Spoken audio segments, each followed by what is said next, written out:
This is Things You Might Not Have Heard, and I am Jay Cleveland Payne, and I am ready to present to you yesterday's latest in information, current events, politics, and pop culture news. This is your go-to supplemental source for both mainstream and unconventional news stories that you may have missed throughout the day, with a little added context thrown in by me, and you actually make the things work. In the queue, we have 8 stories for the day that you deemed as conversational. You said were good to talk about. I just sort of put them in the mix so we had things to talk about in the news stories. We'll explain how the vetting process works in just a bit. Plus, some fun things for today that you'll want to get into. Always fun things every single weekday morning. So stay tuned for that. You have to stay to the end for that one. That's going to be pretty cool. Our website is conversationproject.com.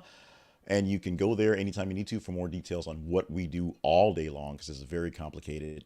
Well, it's not that complicated, but we do a lot of stuff behind the scenes. So you see how we're doing that. Where, Dell, it keeps for less yakking in this opening here. And email us at the conversationinbox@gmail.com for details there. Today, Friday the 9th of February, 2024. These are 8 stories that were, of course, vetted by you, created by me for this thing. No particular order as they're being presented. We'll kind of let you know how they've laid down when we did get that. But the first one is a pretty big one because it's what a lot of people are talking about, and we had time to get it into the mix. And that story, headline reads, Vladimir Putin meets Tucker Carlson for interview with Western media. Rare interview with Western media. Vladimir Putin doesn't talk to the mainstream Western media because they can't be trusted. At least those are his says. So he spent some time with Tucker Carlson giving a history lesson of why he is who he is, why the war in Ukraine is what it is, and why Tucker Carlson is a horrible journalist. And he just, being Tucker, just laughed at it and took it. Now, this is being seen by a lot of people as just very, very dangerous, giving a platform to Putin. In fact, some journalists inside of the Russian country refer to Mr. Tucker, Mr. Carlson, as Putin's microphone stand, essentially just letting him say what he wants to say. It's take a chance and watch it, listen to it, get some more than just small snippets of it, because context matters, but it is still the context of Vladimir Putin speaking to what is a failed journalist or just kind of a sad hype man who is just doing what he can to stay relevant. And unfortunately, he's more relevant than we need him to be with what he's saying. Let's go to the story that's number 2 for this morning. Not so much the number 2 in headlines, but number 2 in the list. The headline reads, Volcano erupts in Iceland for 3rd time in 2 months. Remember that volcano that sat dormant for 800 years, and then all of a sudden last year we were kind of like, yeah, this thing may go bad? It's blown 3 times since December, and people are evacuating. Things are getting not crazy out there, and just the living conditions around the area where you can't live in volcano areas has been completely bad. How is this thing going to play out in the future? Well, we'll know how many more times this thing will basically erupt in the next couple of months, not years. But 80 meters of lava being launched in the last couple of days from this recent eruption.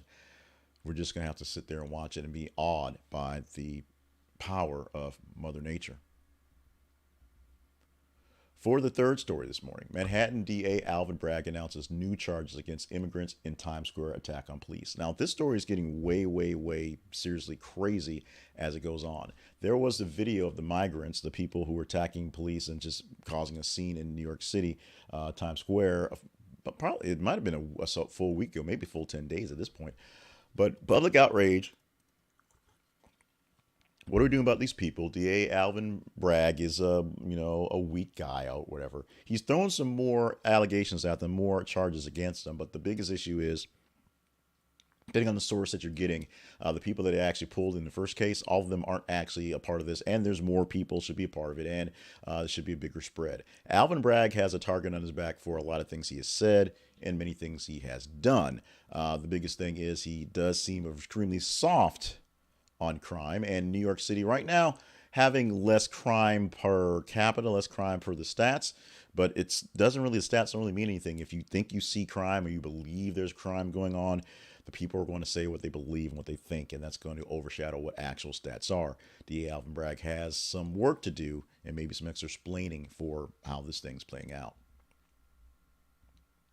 We're not surviving without much on the way of Taylor Swift stuff. And this one is a flip-flop from the flip-flop we had last week. Of course, last week Taylor Swift had her images searches, it's suspended on X because there were so many pictures, people's deep fakes showing her in racy, i.e. explicit photos.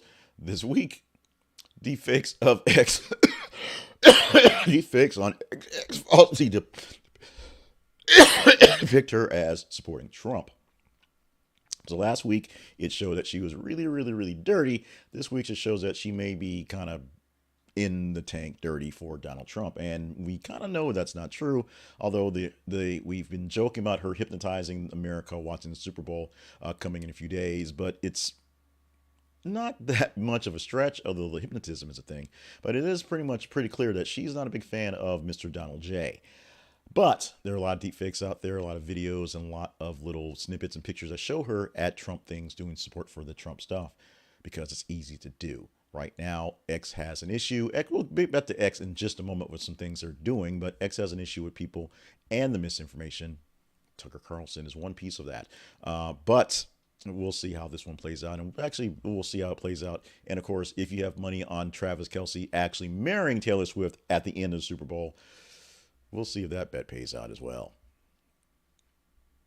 Here's a little thing, just in time for the Olympics coming up in the summer. The Paris Olympics have announced their medals, and the medals are monumental to the point that they actually have pieces of the Eiffel Tower melted in them. So every single games has unique medals, and this one going with the uniqueness by taking scrap metal from the Eiffel Tower and melting it into the actual pieces. So you're taking a piece of Paris, piece of the Eiffel Tower with you. Pretty cool. They unveiled the medals for both the Paralympics and the Olympics games coming up in the summer, and you can see them right there. And they're full medals. So the Olympics committee has gotten squashed in the last couple of years for having medals that have big pieces of crystal, big glass stuff, big plastic. They weren't all gold, silver, and bronze. They were just, big old pieces with enough to have enough color on it. These are full medals, and inside the medal, of course, like I said, pieces of actual metal, scrap, from pieces of the Eiffel Tower over the years. Let's go to our next story for this morning. It's listed as number 6. The headline reads, New York sees highest rental market in more than 5 decades. The guy that came on TV and ran for mayor last iteration because the rent was too damn high had a point. And apparently people are understanding this. Now, people in New York will take this as a badge of honor, essentially, as the high rents and what goes on there, and how it costs so much for little space. But at some point in time, it becomes an actual human rights issue. And people who want to live in New York City in particular, are having issues living in the city because they can't afford a house. Housing is a big issue across the nation. Why housing costs so much is the market. This is a place where the market should consider, if housing costs so much, it should go down, but it never goes down because money, and this is an issue here. Check out the story and the link for more details on what's being done about it. Not very much, but for the first time in a long time, a lot of people are speaking up for this because the rates are the highest they've been in 50 years. Our next headline. WWE inks deal with X, more X, to stream speed matches. Announced last night, or yesterday afternoon, after big Las Vegas press conference event, which was a hype thing for WrestleMania, which was essentially a way to advance storylines. WWE, a part of TKO, and the X brand, X, are going to launch in 2024 a new series. They call it a series when it said it on the actual thing, called WWE Speed. And these will be matches that are less than 5 minutes. Now, part of the problem that the brand gets, that's WWE, is a lot of times they don't have a lot of big time storytelling, and it takes a little while to tell good stories. When you look at the recaps of matches, you can say where a match went about 4 or 5 minutes and it should go at least another 3 or 4, so they had more time to tell the story. Well, this is a way to get it on X, because X is all about us, and a way to grow the brand that way. So this will be matches that aren't just so much the feeder matches from the rookies who are trying to make their way up, like they do a lot of times for NXT and for the level up brand. These will be matches on X popping up for 5 minutes that will include many of the superstars you're used to seeing, and they're supposed to not be squash matches, but a 5-minute match is usually a squash match. We'll see how this one plays out. Spring 2024, coming soon, if you will. And finally, back to New York, back to crime, back to the weirdness that is weird in these times we're in. The headline for the story reads, On live TV, guardian angels rough up man in Times Square they misidentify as a migrant. I'm not sure what Curtis Sewa is doing, but my childhood is literally coming back to haunt me in this case because, back when I was, preteen, him and the guardian angels were a thing, walking the streets, wearing the red berets and just sort of being citizen patrolmen of stuff. Sound like a good thing. I actually even wrote back in my role playing and early writing days, a module based around a group such as the Guardian Angels, which were essentially former gang members who were recruited to walk the streets of this fictional city and sort of keep things down and kind of wipe down on some of the actual crime going on by intervening, not fighting, and doing non-peaceful things, reforming, if you will. Curtis Sewa's back. He's got the bandana. I think he ran for mayor. I think he ran for higher office, even higher than that. He may have ran for governor, as far as I know. And of course, spent some time doing radio stuff. Basically doing radio. But apparently, they saw a guy walking around speaking Spanish. They believed doing criminal activity. And while Curtis Sewa was being interviewed live on one of the Fox shows, some of his guys put him on the ground and roughed him up. He was a native. He just happened to be speaking Spanish, and he wasn't actually doing any crimes. So Curtis Sewa is back. Curtis Sewa is back. I guess. Let's go to our apologies, errors, and omissions. No real apologies, errors to talk about for the day. But the story we're omitting is a story that I really want to get into because I saw this literally on a CNN report when they were standing at the border watching migrants just cross, because you have to do that for the story part. Chinese migrant encounters surge across U.S. border with social media aid. Chinese social media is flooded with Chinese migrants showing people how to evade capture and, in the end, get captured as they cross the border to come to the United States to find their asylum, their citizenship, what they're going on. One of the largest groups of people who are coming over the border, or under the border, however you want to state it, is people from nations not south of America, i.e. China and some of the, I'll say the Muslim nations, China and places like that. Asian nations are people coming in. They're not overstaying their visas these days. They are paying big money, cashing out 401ks of their sorts or selling houses, flying to South America, and then paying not very much, actually, about $500 a piece to a person, to a coyote, to drive them to a border spot to get across and do the stuff. It's apparently not very hard to do this with the many number of migrants coming through. It's all a big menace of South Americans who are evil and rapists and, of course, have been in mental asylums. But apparently, it's fairly affluent Chinese people who are actually doing the thing this way.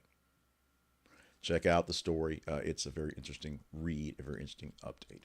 Now, for our teaser story for this morning, this is a story that we could talk about come Monday because today's Friday. So we're done with things you might have heard for the week. We have some hype for our weekend shows in a moment. But this is a recurring story that's got some national attention right now that is coming to a end phase. It may not be as spicy, but I want to remind folks of what's happening with our good SHS, Sarah Huckabee Sanders, who is doing the stuff for Arkansas, sometimes not the way Arkansas probably would need it. And here is the headline. The headline reads, audit of $19,000 lectern, don't call it a podium, purchased for Arkansas governor almost done. This is a lectern that was purchased before her inauguration, first months of August, office, blah, blah, blah, blah, blah, that no one's seen. Now, in fact, the picture that we have here is not it. It's just a lectern because they had to essentially put a picture of something up there. But the audit for the money spent, where it is, and why they're not using it, it will be coming out soon, just like we had the Biden thing. Biden's report came out soon. We heard about it, and he came out last night and bitched like an old cranky man. Because it's an old cranky man. And he's not the teaser story of all things, which is ironic of the things. But we'll talk about the audit of the lectern, if you deem it worthy to talk about, come Monday. Now, on Monday, we'll have to fight a good fight, because what we do to get things inside the feeds or inside our stories is use the feeds we've talked about. The feeds are our links on Facebook and Twitter for the Conversation Project. On Facebook, this is a Conversation Project. On Twitter, th_conversation. And every 20 minutes or so, we post news stories that are hopefully engaging, and you engage in them and tell us which ones are top. Now, over the course of the week, Tuesday through Friday, it's about 30 to 33 stories within a day based on that 50 minutes at a time. And so we pick from the top 15 stories and give you 8 of those, mix it up that way. For the weekend, we get about, I say, 30 to 33 stories in a day. So over 90 stories in a weekend. We'll take the top 30 stories and give you 10 of them. And that's what's going to happen. So this one has a long road to hoe to get to Monday, but it's an interesting story that when we pop it up, it gets a lot of engagement. It's not always a picked story for the actual broadcast, but it does get a lot of people interested in this. And here in Arkansas, we were ready to see this $19,000 lectern that we've been calling a podium for a good 6 months in the process. If you want to talk about the lectern, let me know by engaging in the story. And come Monday, 10 of the top 30 stories will be there. If this one's in there and I can see it plain and clear, oh yeah, we are talking about this. And maybe there'll be an update. Maybe they'll release it late tonight so no one will pay attention to it. That'll be the report, if you will. Let's talk about our sponsor we're going to spotlight this morning, and that is Robinhood. We've not done Robinhood in a while because money in these apps and things are kind of, a bit taboo, if you will. But guess what? The best way to control your finances and your investments is to control them yourself. Now, we're not saying put all your money on BlackRock, although that might not be such a bad thing the way things are going. Not advice for me. But we're saying that you can take your money and in increments and small stuff, kind of track things as you are. Really do your own research by putting your money where your mouth is in Robinhood. Robinhood is an app that is free to use, and they are glad to have you and your money. In fact, they have other ways of bringing them to get more money, including higher interest rates on both their regular accounts for buying brokerage stuff and for using it as an actual bank. They also allow you a lot of different ways to access the markets that are a little bit more risky, but it's ways that essentially you had to go through a broker before. You have the control of what's going on. So if you know what you want to buy, you can do it. I wouldn't, like I say, put all on BlackRock, but it's a thing to do. They also have crypto. Yeah, they have crypto. And crypto is making a slight comeback, although let me tell you right now, I bought some crypto. I'm not going to tell you which coins lately in the last couple of months because they were down and seemed like they'd be stable. My crypto also not stable, but we'll see how that goes on. It wasn't a big buy, so don't worry for me. I have other bigger worries to worry about, but I do still use Robinhood pretty efficiently every couple months. Actually, about every month I have some recurring stocks there at Robinhood, and every couple of months I do go through and see what I've accumulated in my savings and move some things around, getting rid of things that aren't winning, getting new things that should be winning. Things like that. Oop, jumped the bong on that one. So you have that. So Robinhood, too much rambling. This is conversationproject.com/Robinhood. This is conversationproject.com/Robinhood. Use our link for the affiliate, and we get a small commission when you install the app and make your first purchase. And now I will click that button that I didn't mean to click there and talk about us. We're going to do a quick run on this because I've went long on Robinhood for some reason. But the Conversation Project lives online at this is conversationproject.com. And this is February, and we are doing our pledge drive for us. So this is where I get to ask you a whole bunch of stuff. So be prepared for this long list of calls to action. If one reaches out to you, keep it in mind and get ready to go with it. Starting off with the website, this is conversationproject.com. Facebook and Twitter are feeds. One more time, facebook.com/This is a Conversation Project. Twitter.com/th_conversation. Yes, it's called X. I even called it X in the stories today, but x.com actually just transfers to twitter.com. So save yourself some typing, I guess. TikTok and YouTube, find us at The Conversation Project. Also, podcasts, find us there as well, or look for our website for a listing of where you can find us in podcasts, or search for The Conversation Project's different projects, including things you might have heard, the weekly wrap up, and story of the week on your favorite podcatcher. Subscribe to us, that's being a partner, by going to buymeacoffee.com/JCliffandPayne, or go to the partnerships page of the website. And you can also send us money via Cash App and Venmo as well. Make sure you know what it is, so I know exactly who to attribute to. So it's not just my cousin paying me back for that popcorn that he ordered for my kid. It's because it gets that way. These are a lot of things to do, and when we say these things and we do a whole extra super duper overextended, extremely boring and sometimes painful to do pledge drive thing for February, keep things going. It's the beginning of the year, and give you a chance to gauge how the year is going to go. Now, if you followed me along last year, coming up literally next month is where my world literally ended. And so the month of April was nothing because of a tornado hitting on March 31st and destroying my house. It is February the 9th. I still don't have a house, so that's a whole nother issue going on. So less pressure on this thing would help out in the pressure on various other things I have going on. So if you deem us worthy, we're trying to get $200 of new subscriptions for the upcoming year that are going to be monthly reoccurring, and we're doing it, trying to get it right now. If you deem us worthy, stop by our website and go to the partnership page, or just go straight to Buy Me a Coffee. Or as you said, we're on the other places, and you can see what's going on there. But what's going to happen if you become a partner, and I'm going really long on this, I'm sorry, is we're going to start doing some more behind the scenes things and some more sort of just what's going on in the behind the scenes going on, because we'll have more time and more staff to work on it. And we'll do less sad stories here and more in the stuff, because people respond to sad stories and something and other things.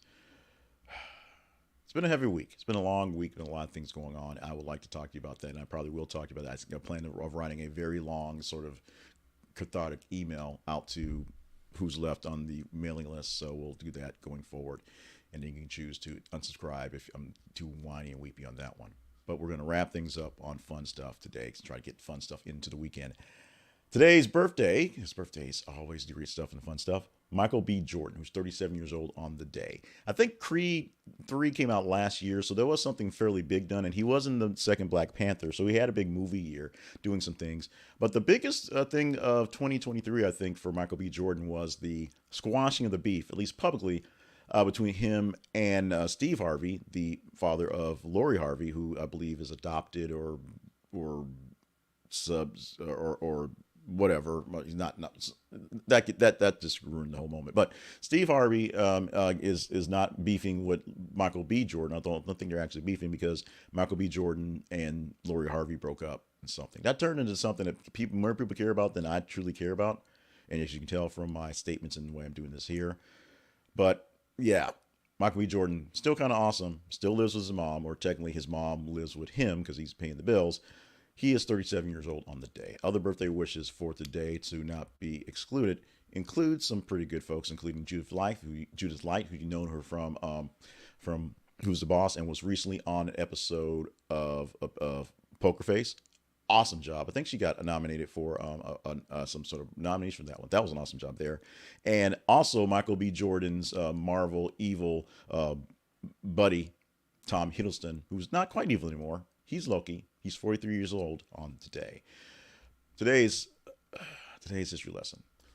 So in 1989, a witness at a New Jersey hearing on the deregulation of professional wrestling, because they want to deregulate it so they wouldn't have so many rules to go through to have wrestling matches in New Jersey, testified that the sport was fake.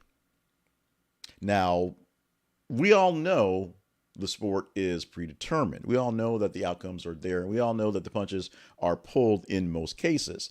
So the fact that someone had to go to court to say that professional wrestling was fake seemed like an odd deal. But the reason why they did that was because they weren't regulating boxing or actual matches between people that they were actually looking to hurt, maim, or take people down. These are matches that at the end of the day, the guys would go to the back, have a beer together, and just kind of, chuck it up going forward. They had to cooperate with this. It was actually predetermined. They didn't know, they knew what was going to happen coming down going forward. And so that's why somebody put in for the record that it is fake now.